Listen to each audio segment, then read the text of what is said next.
it's Paul, that bourbon guy, down here in my whiskey warehouse. Something new, something I just picked up from Kentucky. It's the latest of the Hardin Creek series. Totally different bottle, totally different design. Not only did I have this one that I did a fresh crack on, but I've got two others as well. Let's get into all three, tell about the story, and do a comparison.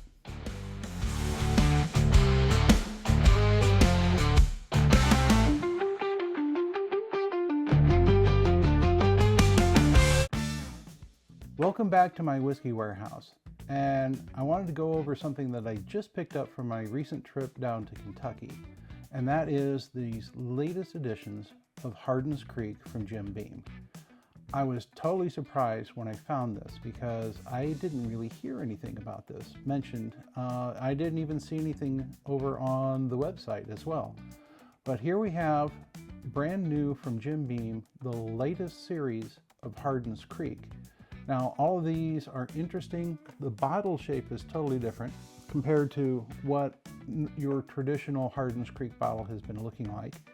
Your Hardin's normal bottle is more shorter and wider. This is much taller, nice neckline to the whole thing. But they all happen to have different little animal or creatures or something in front of it. And there's a story behind that. So these are all Kentucky straight bourbon whiskeys. They are all aged for 11 years. And they're all coming in at 110 proof. Now, the thing is, we happen to have something here. This one has a picture of a beaver on it. This one has a picture of an owl. This one has a picture of a mushroom. So, why three? Well, there also is some additional information that's on the label as well as on these little cards that come here with the bottle. But this one for the Beaver is coming from Warehouse W, so that's to give you a little clue. This one is Warehouse G. That's the one I did a fresh crack while I was still out on my trip in Kentucky. And this is from Warehouse R. So the story is with these from the Hardin's Creek line from Jim Beam is they want to do an exploration and help allow the consumer to experience the different warehouses and different microclimates that exist within each warehouse. So that's why they did this. You could call it an experiment, but I guess it's more or less to allow us to understand the nature of how a particular rick house can totally change how a bourbon becomes and how it ages, how it matures, what characteristics it picks up during the aging process. So they came up with the characters. There's a relationship based upon these particular rick houses. So for example, here with rick house G, known as the Owl, this is the tallest rick house that exists in Jim Beam. This happens to be a 9-story rick house. So tallest building, they're also going to call it, it's like the Great Horned Owl. So that's why it's given the logo of the owl. Now for the Beaver one, this is situated right next to a creek. It's a very densely built and densely filled rick house. It only has 5 floors. So they're just thinking, they try and say in the little pamphlet that maybe you're trying to have that experience of going into a lodge, similar to like a beaver and building a dam in its lodge and stuff like that. So it came up with the Beaver logo on that. Now for the mushroom is a single story rick house. Very damp climate that exists within this particular rick house, and that's why it was given the mushroom. So from my understanding, it's all the same mash bill, aged all the same, and it's just simply understanding what the microclimate is in each of the rick houses and how it affects the aging process. So these are the bottles. This is my solo blind. So I happen to have all 3 of them poured, and I got them here in the blind, so I am going to give them some spins. So what I can try and do is figure out what is different about all of these. Now, Todd from the Whiskey Sippers was with me, so we fresh cracked and had a pour of the Kentucky Owl, and that was very creamy, very sweet. It was a very good pour. I was extremely happy with how that one turned out. I haven't tried these two yet, so I'll be kind of curious on how that turns out. So I'm going to set these to the side so that we can focus on the blind. So in no particular order, I am just going to be pulling out all three of the blinds and set them here. And we can put that out of the way. And now we can go into our exploration of all three of the latest from Hardin's Creek. So I'm going to start here over on my left, your right. So color-wise, really they all look about the same. They're aged the same. So color's not going to give away anything. It's all going to be probably based on the nose and the taste. So with this particular pour, getting some spices off of off the nose. Definitely some spices. Maybe a little sweet char or sweet oak. A little charring into this as well. Caramel, so maybe a toasted caramel.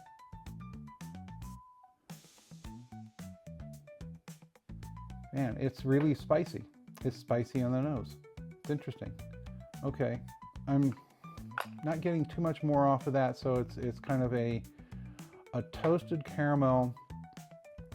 I wouldn't say it's a kind of a black pepper. That's too extreme. I call it more of an allspice or a baking spice that's coming off of that. You know, your cloves and other things from there. Almost makes me think there's a rye in this, which I know it's not, but that's interesting that I find that. So that's nose from that glass. Now from the middle glass, and I see a totally different nose expression. That caramel's still there, but the spice is gone.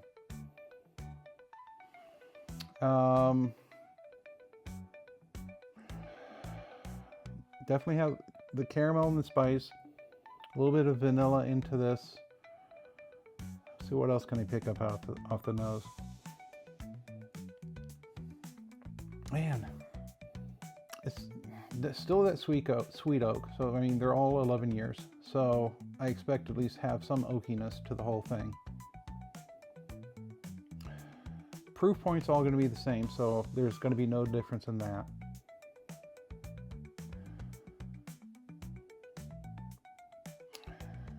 A little nuttiness. I don't want to call it, it's not peanut. Not entirely sure what I want to put onto that. Maybe a caramel, vanilla, maybe a cashew. I don't know where that comes from, but that's kind of it. So that's it for the middle nose. Spiciness, more sweet, nice on the nose and everything else. Let's go to this last one. Oh, that's interesting. So the last one, again, it's not going to be spiciness. Man, it's heavier in the oak. It's much heavier in the oak. I almost want to say it's kind of reminds me, the caramel's there, but man, it reminds me kind of like a furniture polish. So it's just not the sweet oakiness to the whole thing, but it's maybe a little kind of like a furniture polish, maybe a little lemon zest to the whole thing. I think that's probably what's being introduced in this last nose. So that's interesting. 3 different nose expressions from 3 different rickhouses. Spicy, sweet, citrus. If I want to be simple on the whole program, that's basically what differentiates between those notes. All the other characteristics are pretty much equal across the board.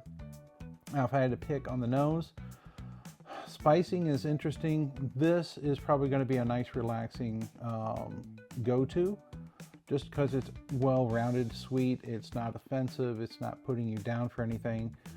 If you want to go for a funky adventure, that might not be bad to go after with that little bit of lemon to the whole thing. Nothing to be bad about the spicing. The spicing is not overwhelming. It's not overpowering. It's kind of like a secondary note to the whole thing. So that's it for the nose. If I had to pick, I'm a sweet guy, so I'm going to go with the middle one as well. All right. That's the nose. Let's get into the taste, starting with this one.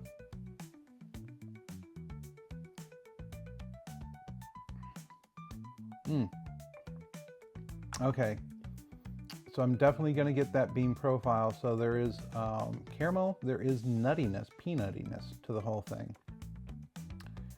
That little bit of spice kick that was in the nose, it's in the finish as well. Woo, that kind of wakes me up a little bit, especially for 110 proof. That's a spicy peanut. Okay, that's basically gonna be what I'm gonna call a spicy peanut off of the whole thing. Not good, not bad in any case, but there is that spiciness from the nose transitions definitely into the taste. Okay, now let's move into the middle glass.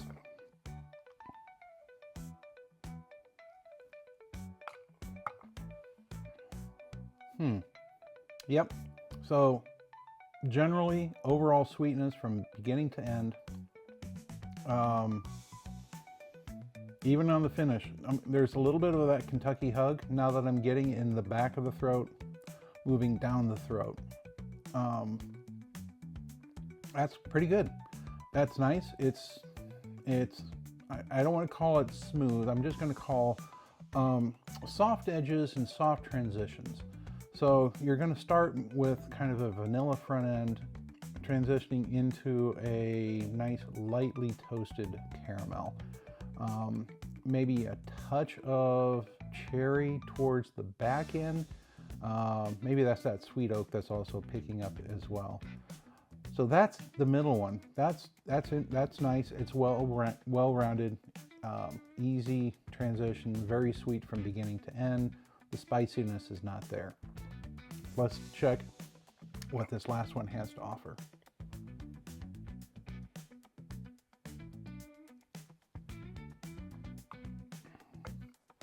Okay. That's basically sitting in between these two in terms of the taste. It seems to, the notes are a little tighter together. It's a little rougher in the transition of the notes, so you're going to get a little bit of that vanilla note.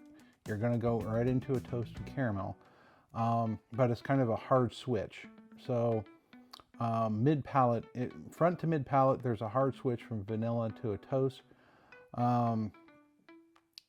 It seems to be a little bit stronger too, so maybe a little heat on the back end, the back of the palate. So I'm still feeling a little bit something on basically right in the back of the throat. I'm getting that from there. I'm not getting much of that citrus. Well, maybe I am a little bit, although that could be just me thinking about it. I'm gonna think citrus because I got citrus on the nose. More oak. I'm gonna say there's more oak in from mid palate to finish in this third glass than I am with the other two.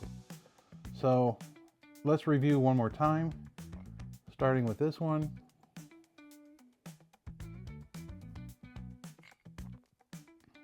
And that remains the same. That's a spicy peanut. So there is definitely a little spice kick going on right towards the back of the palate into the finish, and I still feel that peppery finish or spicy finish as it's going down the throat and everything else. Otherwise, all three carry that traditional bean nuttiness across the board, but that's got spice to it. This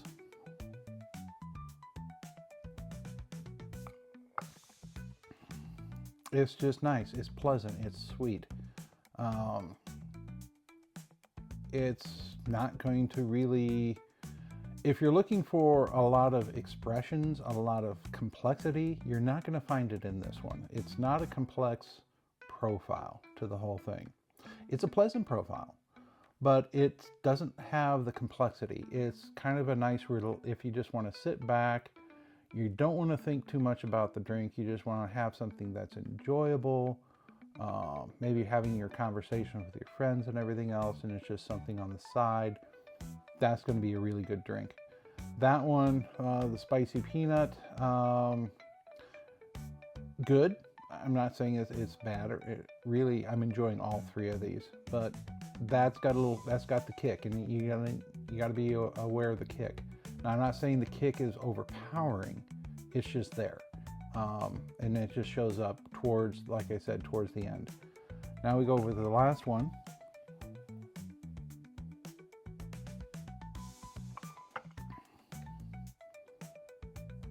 Yeah, it is just sitting right in between these two altogether. It's a little more pronounced in each of the notes. It's going to have more oakiness. I want to say it's the sweet oak, maybe a little bit of a bitter tannin on the very, very end of the back of the palate. But otherwise, it's basically dead center between these two in terms of utter sweetness and a spicy peanut. So that's it. That's the profile. Now, what would I want to choose? I mean, I'm a sweet guy, but depends on my mood. You know, the spicy peanut, that's nice. That's basically going to come back and say, hey, I got something here. The ever oakiness and everything else, it's good. It's good. I just think if they can get rid of a little bit of that tannin note, the little bitterness on the very tail end, that could have been a nice win. But I mean, today, if I wanted to just have some fun, I'm gonna go with what I call the spicy peanut, whatever that's gonna be. So that's gonna be my win.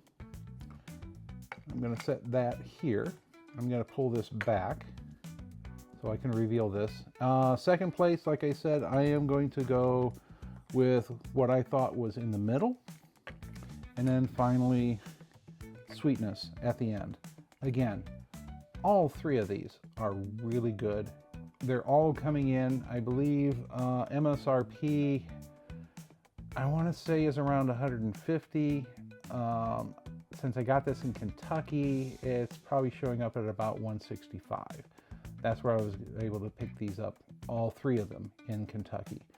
I haven't seen them yet to be advertised in Ohio. They are in the OHLQ system, so we know that it is coming. We just don't know when. Could be for our annual single barrel Saturday drop in November. Who knows? But this is fun. I'm hearing it's showing up in some other states already. I tried looking for this online. I haven't seen that. If I do find more information, I will put the link to this particular series in the description below. But all the information that I was able to get comes from the tags that are on each of these bottles. So now it's time for the reveal.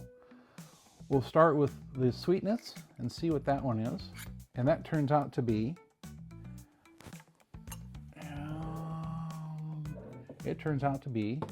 the owl. So that kind of it's exactly like how I remember tasting that when I did the fresh crack with Todd while we were still on the road in Kentucky. Really a good good drink. I think we were both pleasantly surprised and pleasantly pleased with how that turned out to be. So now we got to go for second place, and that happens to be the Beaver. So the Beaver is the one that's suddenly coming up in between sweetness and the spicy peanut, as I expected. So there's something to be said about being by the creek or the river, and the lodge, as it were, and everything else, just having everything packed tightly together. Maybe that's the reason why we're getting the profile out of this, which then means, just to confirm, yep, the spicy peanut is coming from the mushroom. So the single floor rick house, and they actually do show you that this is a one floor. It says so right here on the bottom. And it's also going to give you information as well. So the Beaver, 5 floors, as well as the Owl is saying 9 floors. It's all on the label. All the other information you need is on the tags. The tags are unique to each of the bottles as well, so that'll give you more description about the bottle it's associated to. That's it. That is the latest lineup from Hardin's Creek from Jim Beam. I had a great time finding these. I had a great time exploring these, and I wanted to present that back to you so that you can go out and find them for yourselves. Like, comment, and subscribe, and let me know what you think about Hardin's Creek. Have you had a chance to have this particular series that just came out? Maybe you like some of the older releases. I've got a couple myself. Let me know in the comments below. Again, thank you all for subscribing. We are now over 150 subscribers. Thank you. I appreciate it very much. So, until next time, if anyone asks, tell them you heard it from that bourbon guy.